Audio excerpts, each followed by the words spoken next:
السلام علیکم ورحمۃ اللہ وبرکاتہ۔ الحمد للہ نحمده ونستعینه ونستغفره ونؤمن به ونتوکل علیہ ونعوذ باللہ من شرور انفسنا ومن سیئات اعمالنا من يهده الله فلا مضل له ومن يضلله فلا هادي له ونشهد أن لا إله إلا الله وحده لا شريك له ونشهد أن سيدنا ونبينا ومولانا محمدا عبده ورسوله أما بعد قال النبي صلى الله عليه وسلم كما تعيشون تموتون أو كما قال عليه الصلاة والسلام۔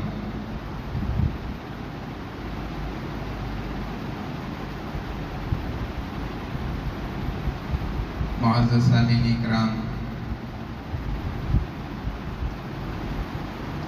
اللہ تبارک و تعالیٰ نے انسان کے لیے موت بھی رکھی ہے اور زندگی بھی رکھی ہے۔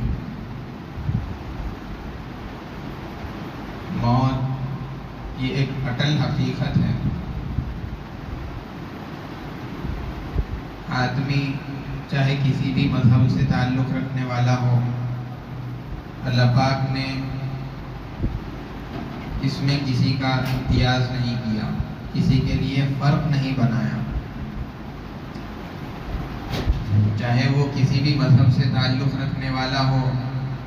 موت تو ہر ایک کو آنے والی ہے۔ مسلمان کو بھی آتی ہے، یہودی ہے اس کو بھی آتی ہے، عیسائی کو بھی آتی ہے، غیر مسلم کو بھی آتی ہے۔ جس مذہب سے بھی تعلق رکھنے والا ہو، جو جاندار ہے اس کو موت آنا یقینی ہے۔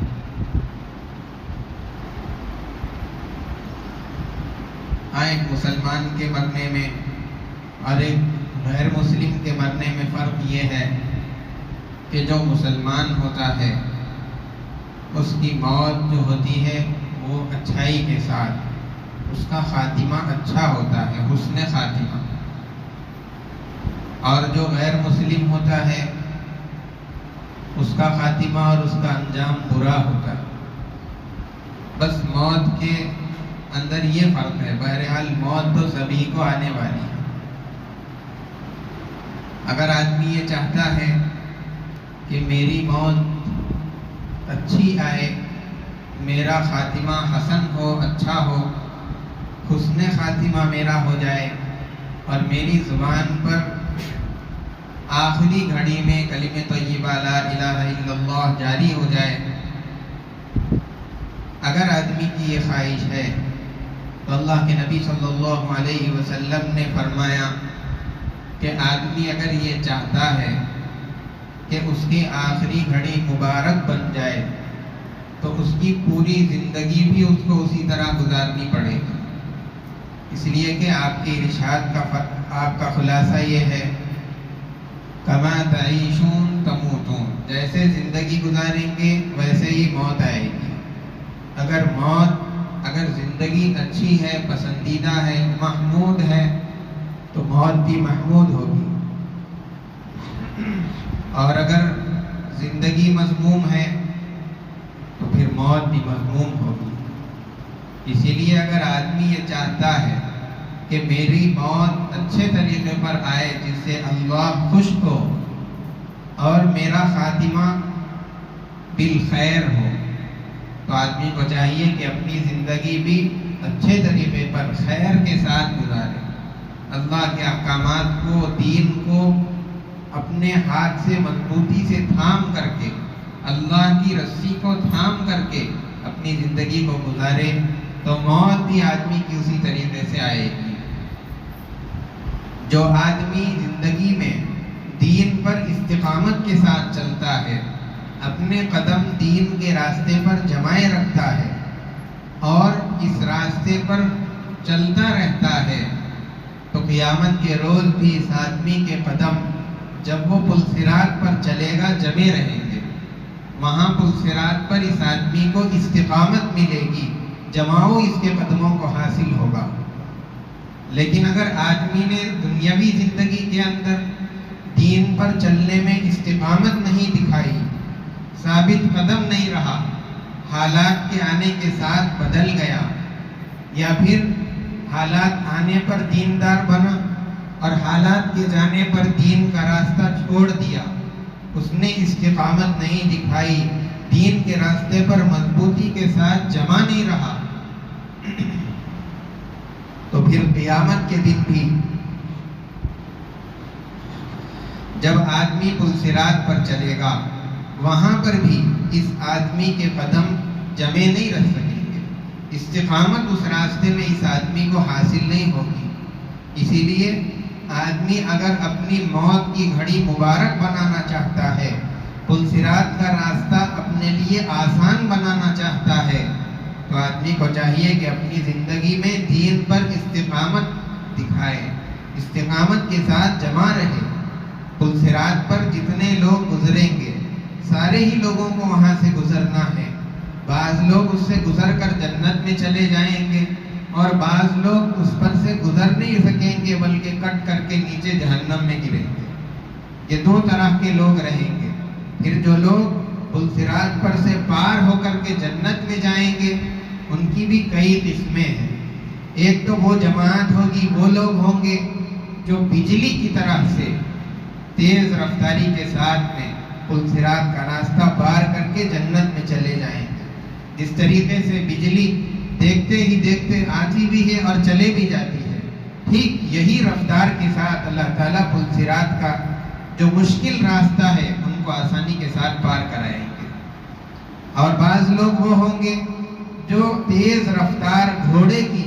جو رفتار رہتی ہے، اس کے بھاگنے کی جو رفتار ہوگی، اس رفتار کے ساتھ پل صراط کا راستہ ان لوگوں کو پار کرایا جائے گا۔ اور بعض لوگ وہ ہوں گے جو جب گھوڑا میانہ روی کے ساتھ چلتا ہے، نہ دوڑتا ہے نہ ٹھہر جاتا ہے، جب چلنے لگتا ہے اپنی معمولی رفتار کے ساتھ، تو جو اس کی رفتار رہے گی، اس رفتار کے حساب سے اللہ تعالیٰ ان لوگوں کو پل صراط کا راستہ پار کرا کر جنت میں بھی جائیں گے۔ اور بعض لوگ وہ ہوں گے جو آدمی جب تیز بھاگتا ہے، تیز بھاگنے والے کی جو رفتار ہوتی ہے، اس رفتار سے ان لوگوں کو پل صراط کا راستہ پار کرایا جائے گا۔ اور بعض لوگ ایسے رہیں گے کہ جو آدمی جب چلتا ہے، چلنے میں آدمی کی جو رفتار رہتی ہے، اسی رفتار سے آدمی اللہ تعالیٰ بعض لوگوں کو پل صراط کا راستہ پار کرائیں گے۔ یہاں تک کہ بہت سارے ایسے بھی پار کرنے والے رہیں گے جو اپنے ہونٹوں کے بل پل صراط کا راستہ پار کرتے ہوئے جنت تک پہنچ جائیں گے، کسی طرح گھسیٹتے ہوئے جنت تک ان کی منزل تک وہ پہنچ جائیں گے۔ صحابہ نے پوچھا کہ اللہ کے نبی، وہ ہونٹوں کے بل کس طرح چلیں گے؟ اللہ کے رسول صلی اللہ علیہ وسلم نے فرمایا کہ جس پروردگار نے، جس اللہ نے، جس رب نے دنیا میں رہتے ہوئے ان لوگوں کو پیروں کے بل چلایا، پیروں پر جس طرح آدمی دنیا میں چلتا ہے، کل قیامت میں وہی پروردگار ان لوگوں کو ہونٹوں کے بل چلا کر کے وہ راستہ پار کرائے گا۔ تو یہ مختلف لوگوں کی قسمیں ہیں، ان کے پل صراط کا راستہ پار کرنے کا انداز ہے۔ آدمی اگر پل صراط کے راستے پر آسانی سے گزرنا چاہتا ہے تو اس کا دار و مدار بھی یہی ہے کہ وہ آدمی اپنی زندگی کے اندر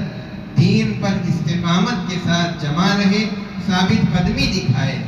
تبھی جا کر کے موت کی گھڑی اور پل صراط کا جو راستہ ہے اس پر چلنا اس کے لیے آسان ہو جائے گا۔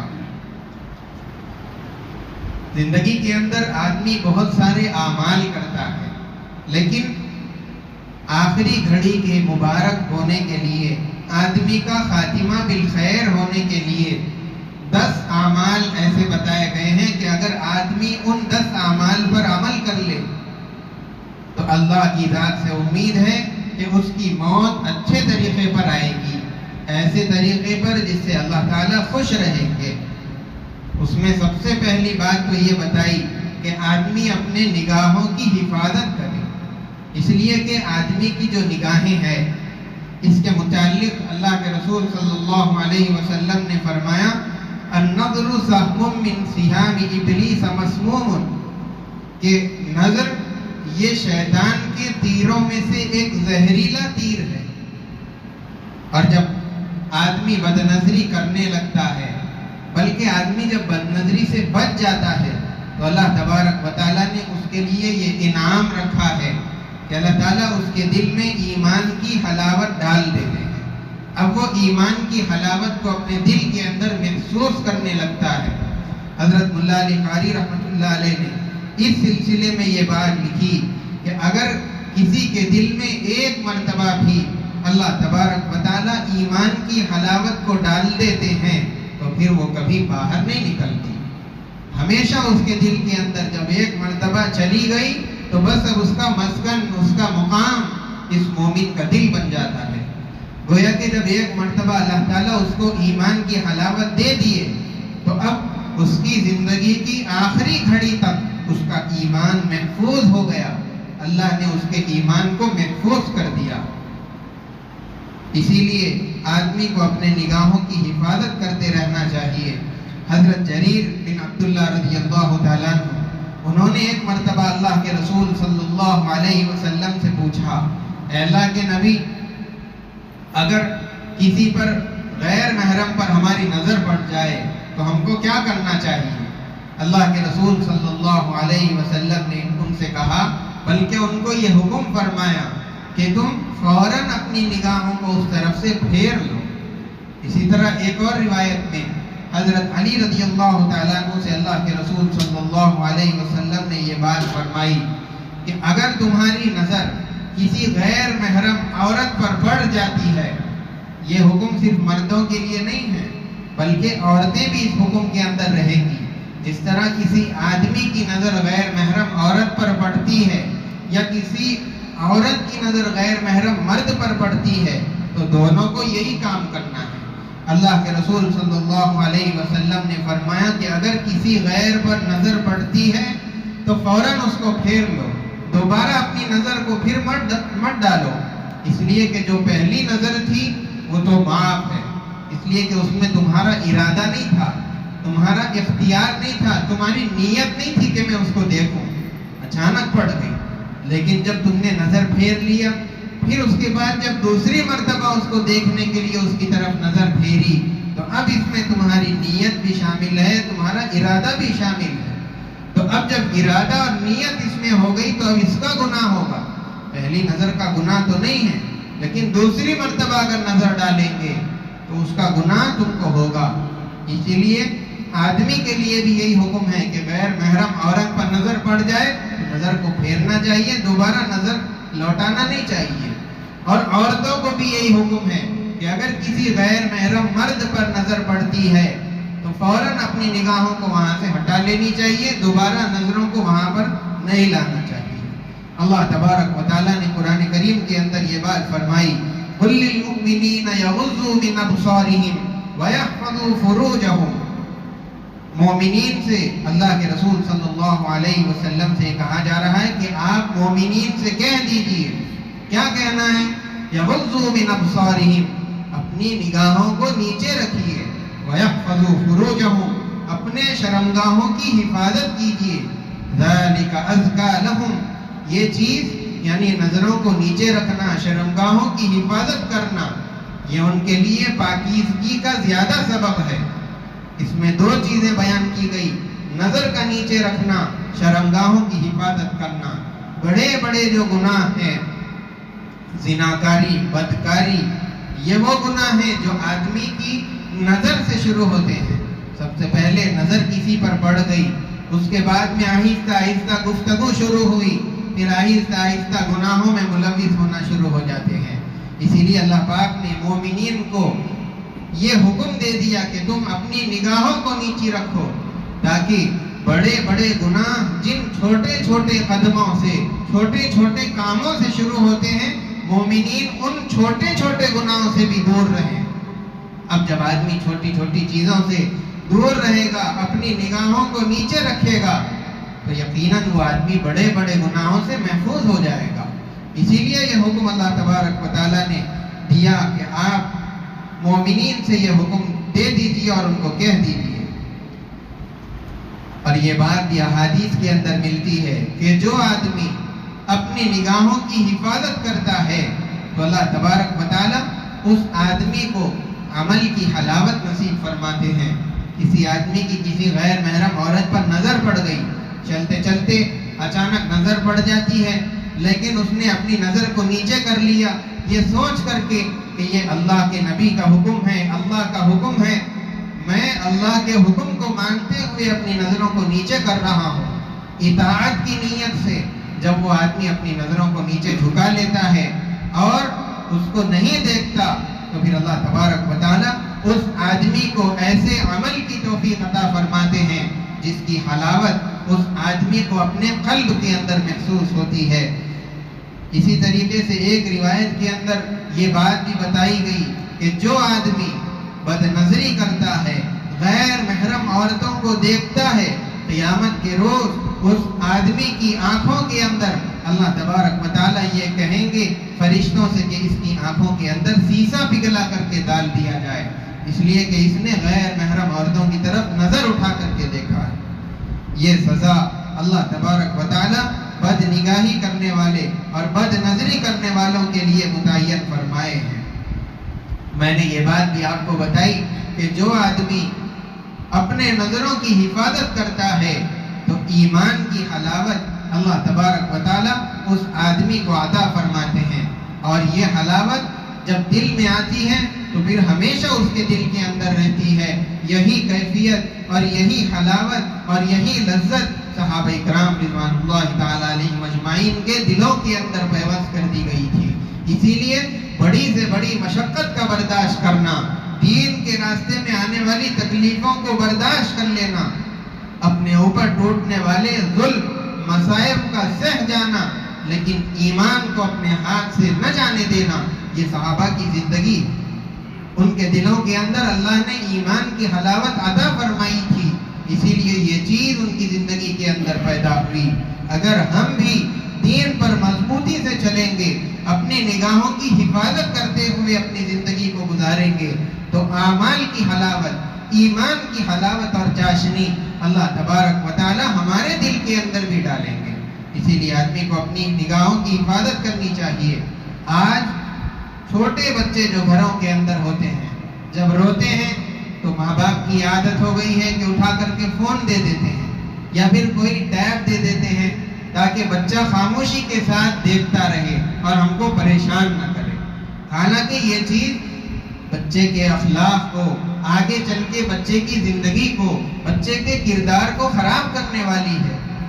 پہلے زمانے میں تو یہ ہوتا تھا کہ جب بچہ رویا کوئی کھلونا دے دیا یا کوئی چیز اس کو خاموش بٹھانے کے لیے دے دی، لیکن یہ آسان طریقہ آج کل لوگوں نے اپنا لیا ہے۔ حالانکہ اگر بچپن ہی سے یہ عادت ڈالیں گے تو ابھی تو اس کو شعور نہیں ہے، وہ اپنے ذہن کے حساب سے، اپنی طبیعت کے حساب سے اس کو جو پسند ہوگا کارٹون دیکھے گا اور پتہ نہیں کیا کیا بچوں کے حساب سے جو چیزیں ہوگی وہ دیکھے گا۔ لیکن یہی بچہ جب بڑا ہو جائے گا اور بالغ ہو جائے گا، شادی کے قابل ہو جائے گا اور جوانی کی عمر کے اندر پہنچ جائے گا، اس وقت میں یہی بچہ وہی فونوں کو استعمال کرتے ہوئے، وہی ملٹی میڈیا اور آپ کے ٹیب اور پتہ نہیں کیا کیا چیزیں استعمال کرتے ہوئے اپنے حساب سے دیکھنے لگے گا۔ اب آپ اندازہ کیجئے کہ ایک جوان بچہ کیا چیزیں دیکھنے کی خواہش کرتا ہے، اس کی کیا تمنا رہتی ہے، اس کی کیا آرزو رہتی ہے۔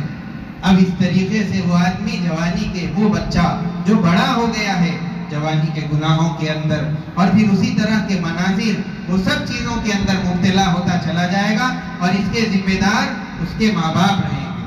جب بچہ بڑا ہو جاتا ہے تو لوگ یہ کہتے ہیں کہ بچہ ہاتھ سے نکل گیا، اس کے دوست خراب ہے، دوستانہ اچھا نہیں ہے۔ حالانکہ یہ اس کا جو دوستانہ ہوا دوسرے بچوں کے ساتھ، اس کی جو دوستی ہوئی وہ تو 4-5 سال کی ہے، لیکن یہ بچہ آپ کے گھر میں پیدا ہوا، آپ کے سامنے بڑا ہوا اور آپ نے اس کی عادتیں اپنے ہاتھ سے خراب کی اور اپنی آنکھوں کے سامنے خراب ہوتے ہوئے دیکھ کر کے کچھ نہیں کہا،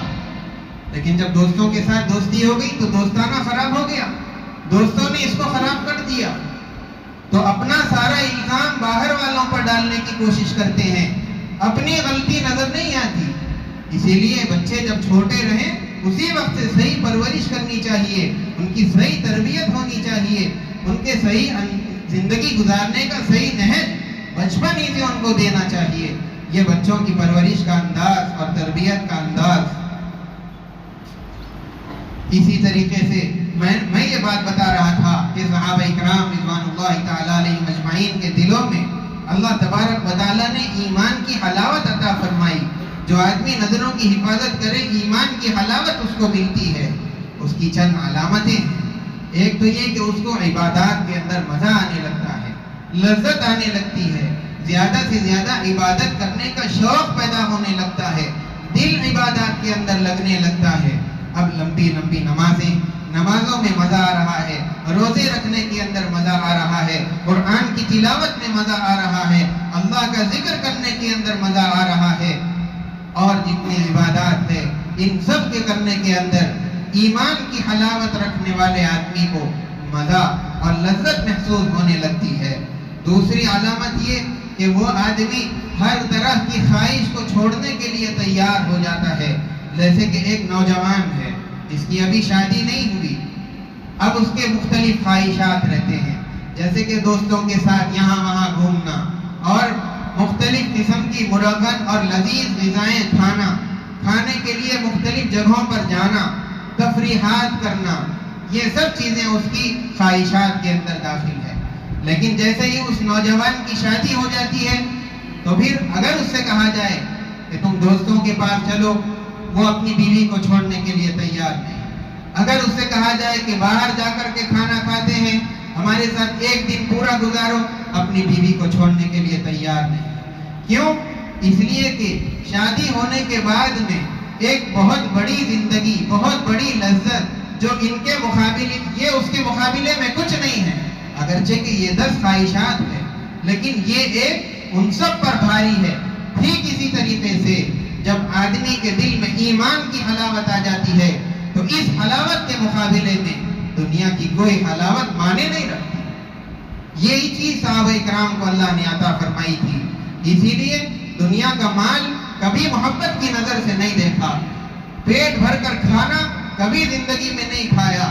اور دنیا کی طرف للچائی ہوئی نگاہوں سے کبھی نہیں دیکھا، کیونکہ دل کے اندر ایمان کی حلاوت جو تھی وہ ساری حلاوتوں پر، ساری لذتوں پر اور دنیا کے سارے مزوں پر غالب تھی۔ یہی چیز اللہ تبارک و تعالی نگاہوں کی حفاظت کرنے پر ایک مومن کو عطا فرماتے ہیں۔ اور پھر جب ایمان کی حلاوت دل میں آ جائے تو مشقت کا اٹھانا، مشقت کا برداشت کرنا آدمی کے لیے آسان ہو جاتا ہے۔ اللہ کے رسول صلی اللہ علیہ وسلم کی زندگی، آپ کے رات کے معمولات کو دیکھیے، نماز کے اندر اتنا زیادہ لمبا قیام،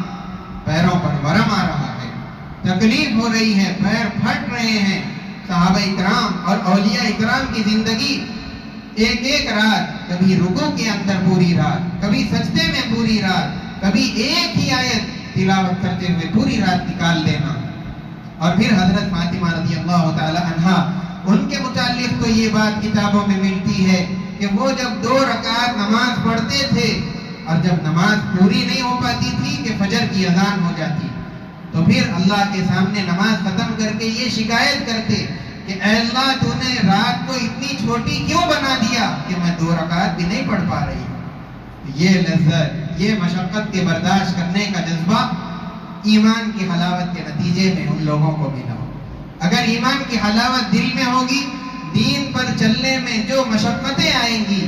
سب کو برداشت کرنا آدمی کے لیے آسان ہو جاتا ہے، اور پھر جو مصیبتیں آئیں گی اس میں آدمی کو راحت محسوس ہونے لگتی ہے۔ مصیبتوں کو مصیبت نہیں سمجھے گا بلکہ آنے والی مصیبتوں کو راحت اور آرام کا ذریعہ سمجھے گا۔ ایک اللہ والے، ان کے گھر کے اندر فاقہ ہو گیا، کھانے کے لیے کوئی چیز نہیں ہے، اب وہ بیٹھے رو رہے ہیں، اللہ کا شکر کر رہے ہیں۔ دیکھنے والوں نے یہ کہا کہ گھر میں تو کھانے کے لیے کوئی چیز نہیں اور یہ بیٹھے شکر کر رہے ہیں، یہ کیسا عجیب معاملہ۔ ان سے پوچھا کہ یہ کیا ماجرا ہے، آپ شکر کر رہے ہیں، اللہ سے مانگنا چاہیے۔ انہوں نے یہ بتایا کہ اللہ تبارک و تعالیٰ نے مجھے جو چیز دی ہے یعنی فقر و فاقہ، یہ اللہ اپنے نیک بندوں کو دیتا ہے۔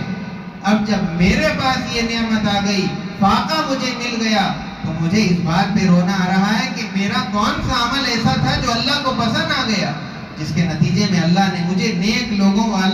والی ایک نعمت عطا فرما دی۔ تو فاقے کے ملنے پر خوش ہو رہے ہیں، شکر کر رہے ہیں، اللہ کی ایک رحمت سمجھ رہے ہیں۔ یہ چیز ایمان کی حلاوت کے نتیجے کے اندر آدمی کو نصیب ہوتی ہے۔ اور پھر پانچویں چیز یہ کہ جب اللہ تبارک و تعالیٰ نے کسی چیز کا فیصلہ کر دیا تو اس کے فیصلے پر راضی رہتے ہیں۔ بھلائی کا فیصلہ کیا اس پر بھی خوش ہیں، اور اگر کوئی نقصان کا فیصلہ اللہ کی طرف سے زندگی میں آ گیا اس پر بھی آدمی خوش ہے۔ تو یہ چیزیں آدمی کو اسی وقت نصیب ہوں گی جب آدمی اپنی نظروں کی حفاظت کرے گا اور اس کے دل کے اندر نتیجے میں اللہ تعالیٰ ایمان کی حلاوت عطا فرمائیں گے۔ تو یہ پہلی چیز ہے جس کے بارے میں نے شروع میں بتایا تھا کہ 10 چیزیں ایسی ہیں جس کے ذریعے سے آدمی کا خاتمہ بالخیر ہو سکتا ہے۔ اس میں سے ایک چیز ہے نظروں کی حفاظت کرنا، اور باقی 9 چیزیں انشاءاللہ آئندہ جمعہ کے اندر وہ بتائی جائیں گی۔ اللہ تعالی ہم سب کو ہر حکم پر عمل کرنے کی توفیق عطا فرمائے، خاص طور سے اپنی نظروں کی حفاظت کرنے کی توفیق عطا فرمائے۔ وصلی اللہ وسلم علی سیدنا محمد وعلی آلہ وصحبہ اجمعین، وآخر دعوانا الحمدللہ رب العالمین۔ جو حضرات سنت نہیں پڑھے سنت پڑھ لیجیے۔